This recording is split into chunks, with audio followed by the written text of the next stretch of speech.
As it should. Mira, mira, mira. Hey you, look. Guarda, guarda. رحلة بالضبط. ما تري. شوف. Vamos a darle al zoom. Bueno, y estamos con Nadia Ciani. Es un placer tenerte en esta entrevista, Nadia. El placer es mío, Marina. Hemos pegado feeling desde el primer momento que hablamos, así que de verdad que estoy encantada de poder hacerte esta entrevista. Y para que la gente te conozca, me gustaría empezar con una frase que leí en tu blog, que dice: soy española, pero para mucha gente nunca lo seré. ¿Quién es Nadia? ¿Qué te gusta hacer, Nadia? ¿Siempre has vivido en Murcia? ¿Qué estudias? ¿Cómo está compuesta tu familia? ¿Quién eres? Vaya pregunta para empezar, ¿no, Marina? Así abierta. Soy Nadia. Soy Nadia, como has dicho. Bueno, soy periodista y documentalista. Me gradué hace unos meses, que terminé la carrera. Ahora trabajo como periodista en una agencia de comunicación. Y bueno, soy marroquí, soy de origen marroquí. Soy murciana también. A lo mejor se me nota un poco en el acento, las S y demás. Sí. Llevo viviendo en Murcia desde los 4 años, que fue cuando llegué de Marruecos. Vine aquí muy pequeñita con mi familia. Tengo 3 hermanos, somos 4 y vivo con mis padres y mis hermanos actualmente. Y llevamos viviendo desde que llegamos en la región de Murcia. Una región preciosa para vivir. Aunque se digan muchas cosas feas sobre nosotros, los murcianos somos majísimos y es un sitio maravilloso para vivir. Como te decía, esas rivalidades no tienen que hacerse caso. Además que hay muchos chistes sobre Murcia, pero sí. Ojalá todo el mundo visitara Murcia. Lo que te decía, ahora actualmente pues estoy trabajando como periodista en una agencia de comunicación. La verdad es que estudié 2 carreras, estudié un doble grado, estudié periodismo y documentación e información. Tiraba mucho por el periodismo, era lo que más me llamaba la atención de las 2 carreras, pero llegó un momento en el que cuando fui a matricularme a la universidad dije, pues mira, la documentación me llama también la atención, aunque no sea lo que ahora lo que quiero hacer, y mira, pues, un año más, pues salgo con 2 carreras, y al final me acabé enamorando un poco también de la documentación, ¿sabes? Y yo creo que es algo generalizado en mi promoción, que entramos todos como un poco en plan, no sabemos qué es esto, pero nos acabamos enamorando un poco de la documentación y de todo lo que supone, y la verdad es que ha sido una maravilla el poder compaginar ambas carreras a la vez. Aparte me parece que eres súper curiosa, que por eso vas haciendo una carrera, otra, y haces muchas actividades. Creo que la curiosidad es una de tus características, ¿no? Sí, muchas veces digo, cuando me preguntan por qué elegí periodismo, la verdad es que no lo sé, aún a día de hoy no sé por qué elegí periodismo, porque yo estudié además un bachillerato de ciencias de la salud, y cuando fui a hacer selectividad yo iba con la idea de que iba a hacer enfermería o alguna carrera de ciencias de la salud, pero justo en el último momento cambié de idea y no me arrepiento de haber tomado esa decisión. Y siempre de broma digo que si me preguntan que por qué estudio periodismo, que se lo pregunten a mi abuelo. Yo los primeros años de vida los viví con mis abuelos y le preguntaba un montón. Era todo el rato, pero abuelo, ¿esto qué es? ¿Esto qué es? Que el pobre llegaba un momento en el que se cansaba de mí, de mis preguntas. Además, cuando somos pequeños somos muy curiosos. Y a día de hoy me sigue gustando mucho preguntar y conocer, sentarme con un completo desconocido, hablar con él y que una hora después ya no sea tan desconocido. Es una de las cosas que más me apasiona un poco del periodismo y de la comunicación. ¿Qué más me gusta hacer? Pues leer. Los libros son otra de mi pasión y por eso la documentación también me llamó muchísimo la atención. Las bibliotecas siempre fueron un espacio seguro para mí. Qué lindo. Los libros, las bibliotecas fueron siempre ese espacio al que yo recurría cuando las cosas no iban bien, incluso desde muy pequeña. Siempre he estado acompañada de un libro. Hubo temporadas en las que no leía tanto, pero hoy leo. Mis amigos siempre dicen de mí que leo en cualquier lugar, y es verdad, la de farolas que me he comido leyendo por la calle, pero y lo bien que me lo paso. Para anécdotas, hay miles de anécdotas para eso, entonces. Sí. Qué lindo. Sí, la verdad es que es algo de los que disfruto un montón y de lo que con la carrera yo creo que he disfrutado un montón también, porque conoces un poco ya lo que hay detrás, y por ejemplo el trabajo de las bibliotecas, su función.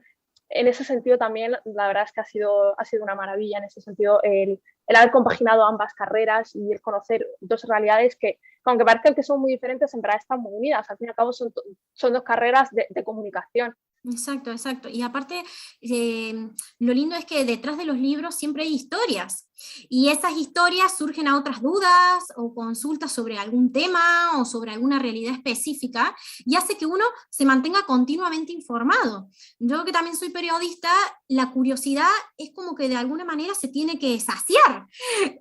Como esos abuelos que contabas recién, que te tenían que dar una respuesta, hay muchas veces que tenemos dudas y decimos, bueno, en primera instancia, ¿dónde podemos buscar esta información? Y los libros son siempre un buen escaparate, digamos, una buena manera de encontrar respuestas para reformular otras también.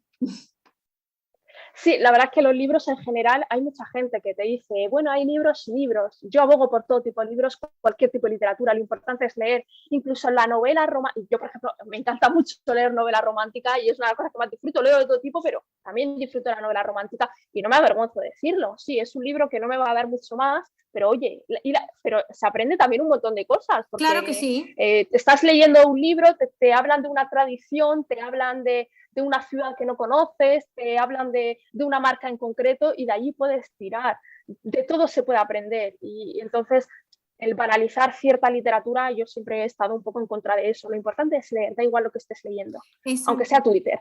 Lee. Lee.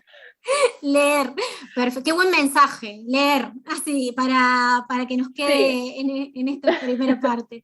Y Nadia, en este boomerang de tu vida, entre hacer tantas cosas, de tu curiosidad, de las cosas que realmente te gustan hacer, yo estaba pensando en hacer como un ping-pong en esta entrevista que tiene que ver con decir palabras y que tú me digas qué te representan esas palabras. Y a la vez esto va a servir para que quienes nos están escuchando puedan hacer el mismo ejercicio y ver en su mente qué representa esa palabra.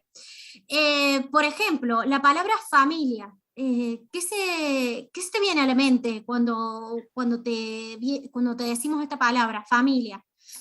Raíces. Yo creo que en mi caso las familias son raíces, pero las raíces con la familia que tengo aquí y raíces con la familia que tengo en Marruecos. Ajá, que al fin y al cabo, yo creo que es una de las cosas, el vivir en un país, vivir en país diferente al que vive la mayoría de mi familia está en Marruecos y se pierden muchas cosas. Yo creo que una de las cosas que más sufrimos las personas migrantes o hijos de inmigrantes es el duelo migratorio. Y la familia son esas raíces que te anclan a lo que eres, pese a lo mejor a estar a miles de kilómetros de distancia. Tanto si están en la habitación de al lado, que ahora tengo a mi hermana aquí al lado, escuchándome, esa es familia, esas son raíces, pero también mi abuela, que llevo 5 años sin verla, eso también es familia. Parte de tu identidad está en estos dos países, entonces. Sí, claro, no me concibo ya tengo cosas de ambos países y yo creo que eso es la riqueza de esto.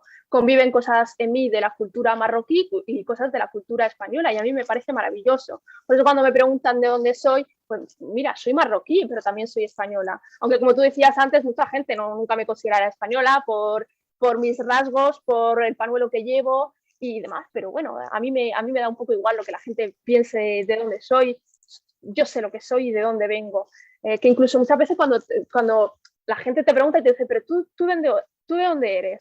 Y si les dices que eres de España, como que se extrañan, no, quieren saber más, pero no, dime la verdad, ¿de dónde eres? Que tú te preguntas, pero es que no sé si me estás preguntando dónde he nacido, dónde vivo, de dónde son mis padres, de dónde son mis abuelos, de qué color es mi pasaporte o qué me estás preguntando en concreto. Sí, diga lo que diga, a no ser que diga lo que tú quieres escuchar, vas a seguir preguntando.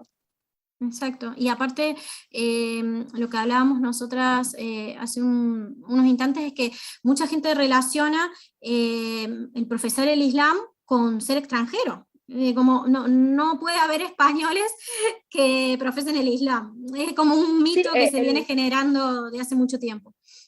El Islam es una religión muy extranjerizada, se liga siempre a la inmigración y eso hay que olvidarlo. Ya no solo, porque ahora las nuevas generaciones somos españoles, hemos nacido aquí, vivimos aquí y somos musulmanes, pero también hay mucha gente conversa. Exacto. Hay muchos españoles que son conversos. Claro, es que cuando la gente piensa en español, piensan aquellos que tus abuelos y tus bisabuelos son españoles y tienen sangre española, pero qué es ser español y qué es no ser español. Entonces, en ese sentido, el Islam siempre se ha extranjerizado, siempre ha sido la religión de los otros. Aún mucha gente tiene la concepción de que España es un país blanco y católico, pero España ya no lo es, incluso te diría que nunca lo ha sido. Ya no lo es, España es muchas cosas, es muy diverso. Y yo creo que la riqueza reside allí. El negar una parte de la sociedad y de la población me parece un poco triste. Entonces, eso se debería dejar de hacer, de dejar de tratar al Islam y a de las demás religiones minoritarias como si fuera una cosa de los de fuera. No tenemos nada que ver con ello. Y además, el Islam está como muy ligado a una imagen negativa. Entonces, hay un hándicap allí que también hay que superar. Porque, en ese sentido, pues, también. Porque en este caso, si por ejemplo, si yo te dijera la palabra inmigración, hablando de todos estos temas, te remueve a todo esto que estamos hablando, ¿no?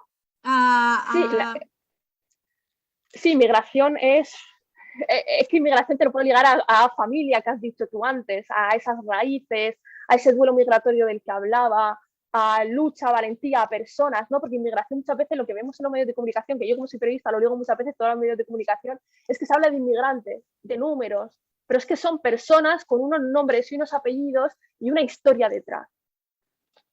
Pero claro, se les llama inmigrantes, pues para no ponerles cara, vamos a deshumanizar a esa gente. Lo mismo se ha hecho ahora con los menores extranjeros no acompañados. Vamos a llamarlos MENAs, porque si les ponemos una sigla, a lo mejor pues la gente pues les tiene miedo o piensa que son, piensa pues lo que es, piensa por lo que los medios de comunicación quieren transmitir muchas veces o lo que los políticos quieren transmitir. Entonces, inmigración está ligado allí para mí a un montón de cosas, a mi historia prácticamente. ¿Y a quién eres? ¿Cómo te defines? ¿No? Exacto, y yo me siento muy orgullosa de esa parte. Es verdad que yo vine aquí con 4 años, pero me siento orgullosa de ser hija de inmigrantes, pero orgullosísima. No es algo, me siento orgullosa de mi acento, de mis raíces, de mi idioma materno, de mis tradiciones, mi cultura y mi religión. Entonces, pues bueno, si la gente no le gusta lo que ve, allá ellos, es su problema, no el mío. Tal cual, tal cual. Y aparte, esto que hablamos desde la primera vez que entramos en contacto, de cómo forma parte de nuestra identidad, nuestro acento, nuestras raíces, el país de donde venimos, la cultura que traemos, la cultura a la cual nos adaptamos aquí. Bueno, es como todo un combo, es como que uno va tomando partes de allí, de aquí, y eso hace que seamos quienes somos. Y eso es maravilloso. Y es maravilloso, es enriquecedor. Y muchas veces lo que se dice en la comunidad migrante es que no se integran, pero ¿a qué se refieren cuando dicen que no se integran? Que debo dejar de vestir pues mis ropas tradicionales, que debo dejar de hablar marroquí, que debo dejar de hacer ciertas cosas o de vivir mi religión. Pues no, para mí eso no es integrarse, que además integrarse es una falacia, la integración. Entonces, si tú estás esperando que yo deje de hablar marroquí o que no hable marroquí en la calle o que deje de llevar el hijab o un vestido tradicional cuando me apetece, pues te queda rato esperando, porque yo estoy orgullosa de mis raíces y si tú no ves la riqueza de eso, de que en tu país existan tantas tradiciones y tantas culturas y que convivan, pues tienes un problema. Pensamos muy, muy parecido. Y entre medio de este ping-pong, preguntarte, porque, bueno, otra de las palabras iba a ser blog, porque sé que tienes un blog, que has trabajado hace unos años en ese blog, y hay un dato que me ha dejado como, no sé, como en shock, digamos, que tiene que ver con el tema político y tiene que ver con el tema de las votaciones. Hay un dato preciso, que vamos, lo he anotado para decirlo tal cual, en donde en este blog figura que en el 2019, según el INE, el Instituto Nacional de Estadística en España, residen un total de aproximadamente 4, ya tirando a 5 millones de extranjeros. El 10% de la población no puede votar en las elecciones generales. El 37% de los extranjeros son los que tienen derecho a votar en las elecciones al Parlamento Europeo, ya que proceden de países de la Unión Europea. A este porcentaje se suman los ciudadanos de países con los que existen convenios, siendo así un total del 50% de la población extranjera quienes pueden votar en las municipales. Y la pregunta que te hacías en el blog es, ¿y qué pasa con ese 49% restante? Y tu respuesta es la que me dejó así. Tu Dímelo respuesta porque no me fue, acuerdo, porque ese blog fue en 2019, fue un ejercicio de la carrera que yo disfruté mucho, pero ahora no me acuerdo. pero mira, por eso he anotado todo, digo, para hacerle acordar a Nadia estas palabras. La respuesta fue muy, muy sencilla, dijiste, estamos fuera del sistema como si no existiéramos. Y esto me dejó, la verdad, como muy, muy así en shock, y digo, se lo voy a preguntar a Nadia en la entrevista. Con esto, Marina, lo que nos demuestra es que seguimos siendo ciudadanos de segunda. La gente dirá, oye, es que claro, si acabas de venir de tu país de origen no te vas a poner a votar porque no conoces la realidad política, pero eso no es lo que pasa, ¿vale? Hay gente que lleva viviendo aquí 20, 30 años y que como no tiene la nacionalidad no puede votar, pero sigue siendo un ciudadano de derechos y deberes y que debería votar y ejercer ese derecho. Pero claro, si es que dirá, pues pide la nacionalidad, solicítala, sí, la solicitamos, pero a mí mi expediente de nacionalidad tardó 5 años en resolverse. 5. O sea que en tus 23 años todavía no has podido votar. No he votado aún. Ya las próximas elecciones podré votar porque me dieron la nacionalidad hace poquito. Sí, en mis 23 años aún no he podido votar, pero mi hermana mayor tampoco. Mi hermana mayor se perdió las oposiciones porque no tenía aún la nacionalidad. Mi hermana estudió magisterio y terminó en 2016 y se está preparando este año las oposiciones de este año porque acaban de darle la nacionalidad. Se perdió ya oportunidad porque como no tiene la nacionalidad, pues no podía opositar. Y no porque ya no quisiera. La nacionalidad la solicitamos allá por 2014-2015, pero nos la acaban de solicitar. ¿Qué pasa? Pues que hay un racismo burocrático detrás del tema de la nacionalidad que tarda tanto, es un gasto de dinero, de tiempo completamente innecesario. Además es que para poder solicitar la nacionalidad, si no has nacido aquí, tienes que dejar pasar 10 años. Entonces nosotros solicitamos la nacionalidad cuando pudimos, creo que justamente la solicitamos cuando llevábamos 10 o 11 años viviendo aquí. Entonces, si tengo que esperar 10 años para que se me tome en cuenta tanto a la hora de votar como a la hora de opositar y de poder acceder a ciertos trabajos, pues ¿qué me está diciendo? Tú estás ahí apartada, tú estás fuera, eres una ciudadana de segunda. Primero van unos y después vamos otros. Pero esto nos lo demuestran estas cosas y otras muchas más que siempre nos relega a ese segundo puesto. Segundo, tercero o mucho más abajo. Pero además hay leyes que están hechas en base a no sé qué, porque si hay leyes que representan supuestamente a minorías y esas minorías no pueden votar, entonces es como una rueda sin salida, porque es que además se legisla sobre algo que no se puede participar. Cuando se acercan las elecciones, el tema de la inmigración, de los musulmanes, es un tema muy candente, del que se habla mucho, y del que ahora la ultraderecha ha hecho como tema central de su discurso. Entonces se habla mucho de nosotros y nosotros no podemos hablar, no podemos votar, no podemos elegir quiénes son las personas que queremos que nos representen. Entonces es un poco... contradictorio, totalmente. Exacto. Hasta diría sin sentido, porque es que no tiene una lógica. Sentido. No tiene una lógica además, democrática. Sí. Es que además no se nos facilita el proceso para poder votar, es lo que te contaba. Si tengo que esperar, yo en mi expediente tardó 5 años, pero conozco a gente que lleva ya por los 7 años esperando que le solucionen el tema y aún no ha podido votar y tiene a lo mejor ya 30 años y lleva viviendo aquí 25. ¿Sabes a lo que me refiero? Que si me dijeras que es una cuestión de, bueno, solicito la nacionalidad y cuando me la den pues ya podré votar, pues bueno, pero es que no es el caso. Ahora parece que los expedientes se están aligerando más porque los últimos casos que conozco tardan menos, pero aún así sigue siendo una barbaridad, tanto el tiempo que tarda como los requisitos que te piden. Eso de tener que tirarte aquí 10 años, hacer un examen, porque yo no sé si has visto alguna vez las preguntas que yo hice ese examen y era como, bueno, vale, si tú vas a medir cuán española soy preguntándome quién es Belén Esteban, pues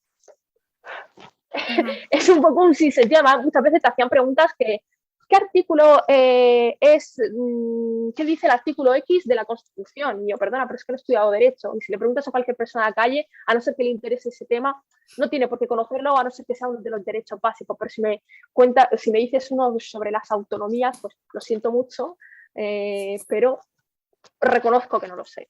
Y mucha gente pues tampoco lo sabe. Que tampoco lo sabe y no por eso es algo malo, es algo que no se sabe y no se sabe.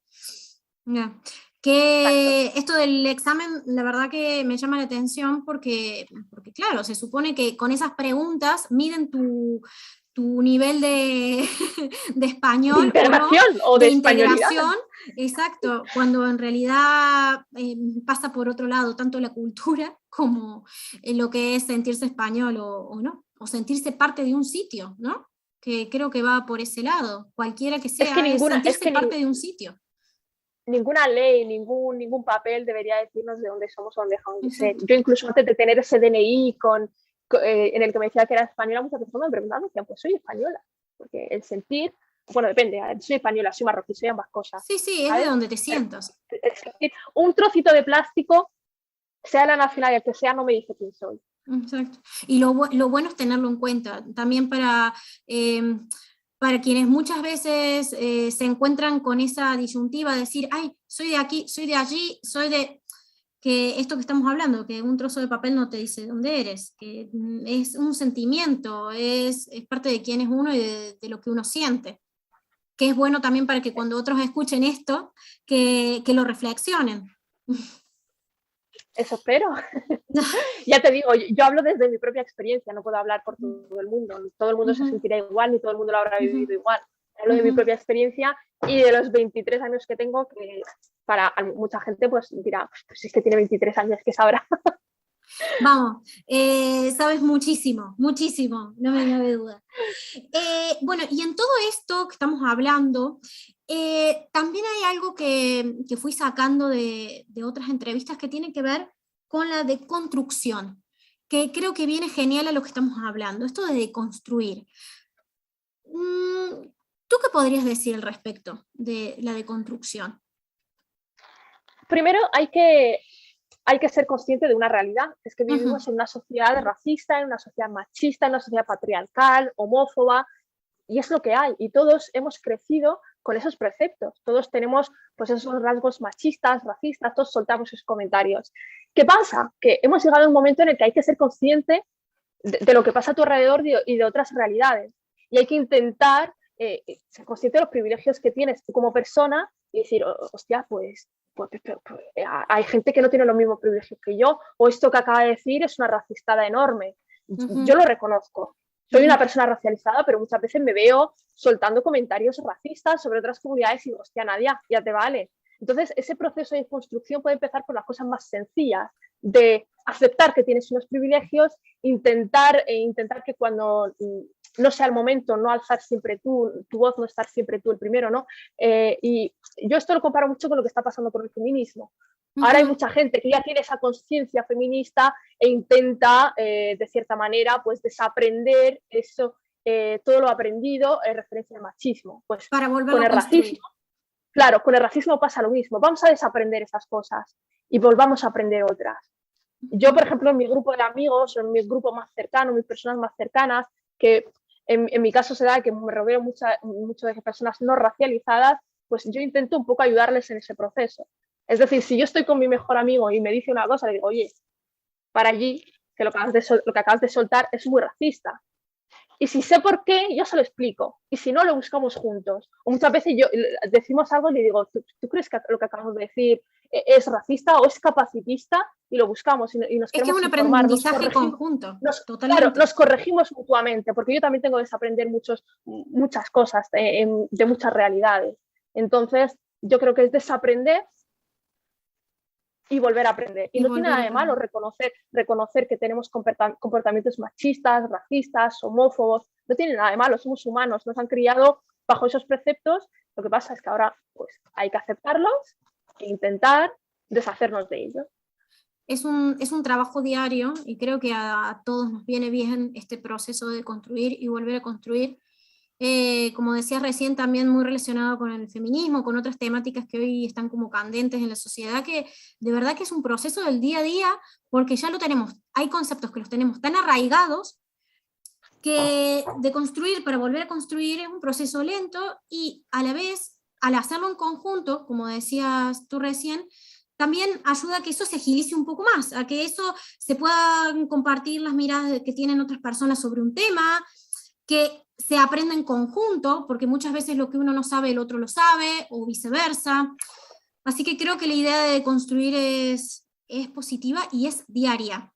Es diaria, es Sí, algo que tenemos es un proceso continuo que va a que tenemos durar que ir toda la haciendo de a vida. poco. Exacto, exacto. Va a durar toda la vida y a veces puede ser agotador. Y muchas veces digo, es que ahora que soy consciente de la cantidad de mierda, con perdón, que hay en el mundo, es a veces agotador, pero es lo que hay. Y una vez que empiezas a hacer consciente de esas cosas, ya no puedes parar. Ya no puedes parar, lo ves en todos lados. Y lo ves en ti, en tu entorno más cercano. Sí. Muchas veces lo que dicen activistas y tal, que se centra, por ejemplo, en el tema del antirracismo, es que yo como persona racializada no tengo por qué enseñarte a ti. Yo como persona soy la primera que debería preocuparse y desaprender esas cosas. No tenemos que esperar a que otra persona nos señale esas conductas para decir, hostia, pues voy a ver cómo puedo mejorar esto. Es un proceso interno y personal de cada uno, que después se puede compartir y se puede hacer en conjunto, sí, pero depende de nosotros. Bien, bien. Y en esto que estás diciendo, hay una entrevista que vi, porque soy muy fan tuya, Nadia, quiero que lo sepas. Te lo dije antes de la entrevista, te lo vuelvo a decir ahora para que todo el mundo lo sepa. Yo también soy tu fan, Marina. Ay, ya ahora vamos, nos idolatramos las dos. En una entrevista que vi que te hicieron desde el Ayuntamiento de Murcia, hablamos un poco esto de Semana Santa, de lo que significó en tu vida, o significa, bueno, adaptarte a ver otras realidades, en este caso otra religión, porque en la Semana Santa implica la parte de la procesión y demás, y cómo aprender de otras religiones también con las que convives. Entonces, orientado a todo esto que me veníamos diciendo, mi pregunta es, ¿cómo vives tu religión aquí en España? ¿Sientes libertad religiosa al profesar el Islam? Cuando pienso en mi persona, te diría que sí. Que yo, al fin y al cabo, una religión, una fe, es algo muy personal, pero que en el caso del Islam, como te decía antes, como lleva ligada una imagen muy negativa, la gente ya se ve con el derecho a preguntarte y a que en todo momento estés como excusándote y dando razones de por qué eres creyente. No nos lo ponen fácil en algunas ocasiones. Porque ya te digo, es algo que debería ser personal, es una elección personal que cada uno debería llevar dentro de su privacidad, dentro de su casa y dentro de su mundo y con la gente con la que quiera compartirlo. Pero muchas veces nos vemos abogados a defender el creer y eso no tiene mucho sentido, el que tengas que salir a defender que eres creyente y que tu religión no es lo que otros la pintan. Por ejemplo, cuando pasa algún atentado, al fin y al cabo, todo gira y todos nos miran, todos nos señalan. Es como, vamos a ver qué dicen. No, pero es que yo no tiene nada que ver ese acto conmigo. No tienes por qué preguntarme. Yo te voy a poner un ejemplo. Sí. Un día estaba esperando en la parada del autobús, acababa de salir de clase y me venía para mi casa. Y estaba esperando mi autobús. Y de repente se me acerca un señor mayor, se sienta a mi lado en la parada del autobús, me mira y me dice, ¿eres musulmana? Y yo, hostias, empezamos con la preguntita. Como era un señor mayor y yo intentando, le digo, sí, lo soy. Y me mira de repente, me mira fijamente, me dice, pero tú, ¿tus padres te obligan a casarte con las personas que ellos elijan? Un completo desconocido, Marina. ¿En qué momento un desconocido se siente con el derecho a increparte y a preguntarte algo tan personal? A eso hemos llegado las personas musulmanas, a que estemos en todo momento defendiendo lo que creemos y abogando por ello. Y no, es algo tan personal que no deberíamos. ¿Por qué? Es verdad que yo llevo un hijab, que llevo una prenda, que a la gente le dice, oye, soy musulmana, soy creyente, pero ya está, es que esto no debería molestarte en nada, no debería molestarte en nada. Es muchas cosas para mí. Pero no, es que es algo que debería ser tan personal, pero que muchas veces la gente se ve con el derecho a juzgar y a preguntar y a escarbar y no haciéndolo desde la curiosidad. Muchas veces te preguntan por el morbo y tú sabes que digas lo que digas, ellos van con esa idea y esa concepción que se tiene sobre tu religión y no van a cambiar. Exacto, no van a cambiar lo que piensan. Entonces, ¿para qué te molestas? Yo en ese día a ese señor mayor le miré fijamente y le dije, mi autobús viene por allí, adiós, y me fui. Mi autobús, le quedaban 20 minutos aún para llegar, pero ¿qué le podía decir? Porque además me estaba poniendo una mala leche y dije, tampoco Sí. es, además en ese momento a lo mejor no sabía si iba a responder bien y tampoco quería meterme en una discusión con una persona mayor.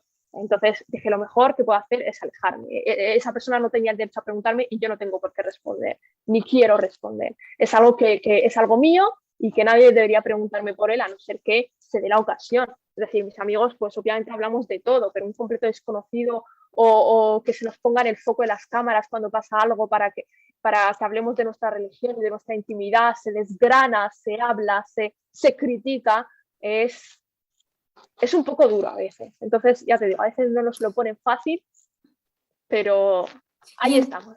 Y entre medio de todas estas situaciones, como lo que acabas de contar en el autobús, ¿te han dañado? Porque esto que hablábamos de que de la ignorancia surgen mitos, y bueno, y que hablamos realmente si hay o no una ignorancia, ¿no? Esto que queda ahí como medio en el aire. O si es algo intencional, ¿no? Como en este caso que planteaste en el autobús. ¿Te han hecho daño, Nadia, con todos estos cuestionamientos? Hay gente que dirá que es victimismo, pero cuando tienes 13 años y todo tu entorno, el instituto, el centro en el que te mueves, incluso las personas que son cercanas, aquellas que crees que son tus amigos, te señalan y están constantemente diciéndote y trasladándote el mensaje de lo que tú eres y lo que tú representas y que por ser de fuera es algo feo, es algo malo, con 13 años, tú lo llevas y es una mochila que tienes que llevar encima y de la que en unos años, si eres capaz te desprendes de ella. Es algo que yo trato mucho con mi psicóloga, benditos los psicólogos, pero es que en su momento a lo mejor con 10, 11, 12 años no te das cuenta de lo que está pasando, pero sí que te hacen daño esas cosas. Cuando todo el mundo te está diciendo, cuando tu entorno, la televisión, las series, los medios de comunicación te dicen, es que ser moro es ser marroquí o ser magrebí, es sinónimo de ser criminal, tu religión es de terroristas, sois unos ignorantes, no estudiáis, no llegáis a nada, las mujeres musulmanas son unas sumisas, pues tú con 12 años pues lo llevas lo mejor que puedes. Entonces es algo con lo que tenemos que lidiar. El racismo está en tantos ámbitos y el crecer en un país que te sigue mirando por encima del hombro y te sigue mirando como extranjero, hablando a términos generales, obviamente aquí no estoy generalizando, pero digo, a términos generales, pero no estoy generalizando, pero tú me entiendes. Sí, estoy hablando de una realidad y es lo que hay cuando pues lo llevas lo mejor que puedes. Ahora con 23, pues hay veces que aún hay cosas que aún duelen y escuecen. Y más cuando ya empiezas a ser consciente de que muchas veces lo que tú creías en tu infancia que no era nada, sí que es. ¿No? Esos comentarios que te decían en el patio del colegio y que tú ibas a comentarle al profesor de turno y te decía, nada, son cosas de niños. No son cosas de niños. Cuando te llaman mora de mierda en el recreo, no son cosas de niños. Y en ese sentido, pues en muchos ámbitos se sigue haciendo mal. Y el racismo está incrustado en tantos sitios, en tantos ámbitos. Ahora con 23, el día de mañana, cuando quiera independizarme, pues a la hora de alquilar un piso, sé que no tengo las mismas posibilidades que una persona española. Tendré más dificultades para acceder.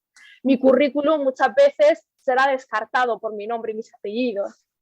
Y eso es una realidad y no me la puede rebatir nadie. Ahora, por ejemplo, hablando de los medios de comunicación, has visto, aún es difícil ver a alguien diferente en los medios. Entonces, imagínate, España aún no está preparada para ver, por ejemplo, en televisión a una chica con su hijab, que no estamos en ese punto, aún no hemos llegado allí, pero tampoco en radio. Entonces, ojalá en algún momento, en ese sentido, se vayan abriendo esas puertas. Pero sí, vivir, al fin y al cabo lo que te decía, vivimos en una sociedad, ya no en un país, es una sociedad. Hablamos de un planeta racista, de una sociedad racista, pues claro que te acaban tocando. Es como preguntarle a una mujer si el machismo la ha afectado de alguna manera. De una manera u otra, más o menos, te acaba tocando. No. Por eso yo te quería agradecer por la entrevista, porque hemos tocado temas que sé que generalmente en las entrevistas no se tocan y que siempre por ahí en los medios de comunicación se hablan de las mismas cosas, ¿no? Y por ahí conocerte más, conocer tu vida, conocer qué cosas te gustan, qué cosas no te gustan, cuáles son tus pensamientos sobre algunos temas, ha sido sumamente enriquecedor. Y además en esta última parte, que hablamos también del daño que genera la discriminación en sí, de poder dejar como el mensaje, o dejar más que el mensaje, una reflexión sobre un poco la apertura mental, ¿no? A la que deberíamos aspirar para que todas las personas se sientan cómodas, se sientan felices en el país que deciden vivir. O sea, que todos podamos de alguna manera ser parte, trabajar en conjunto, no cuestionarnos desde la mala fe, sino cuestionarnos desde la buena fe, y así yo creo, poder tratar Marina, de vivir en una sociedad mejor. Si me permites, yo creo, Marina, que muchas veces pasan cosas y parece que dices, joder, esto no va a mejorar o no voy a llegar a verlo, pero después pasan otras cosas y dices, hostia, hay esperanza. Hay esperanza. Cuando ves a unos padres criar a sus hijos en la absoluta tolerancia y en el absoluto comprendimiento, tú dices, hay esperanza. Cuando un amigo o una persona que te conoce dice, oye, cuéntame sobre Ramadán, me gustaría este año hacerlo contigo. Hay esperanza. Cuando hay esperanza en muchas cosas. Entonces yo creo que en algún momento lograremos llegar allí. A lo mejor tardamos mucho, pero en algún momento, y no hay que perderla, porque la esperanza está allí en las pequeñas cosas. Como dice la famosa frase, nunca hay que perder la esperanza. Así que con ese mensaje terminamos la entrevista, y vuelvo a agradecerte por haber abierto tus pensamientos conmigo, y dejar este mensaje esperanzador que tanto hace falta en la sociedad en que vivimos. Muchísimas gracias a ti, Marina, por haberme invitado a charlar un ratico contigo cuando tú quieras. Ha sido un placer. El placer ha sido mío. Hasta pronto. Igualmente, nos vemos pronto, seguro. No te olvides de suscribirte en nuestro canal de YouTube. Has hecho. Mira. Hey, you, look. Guarda. يا رح يضل. Matriz.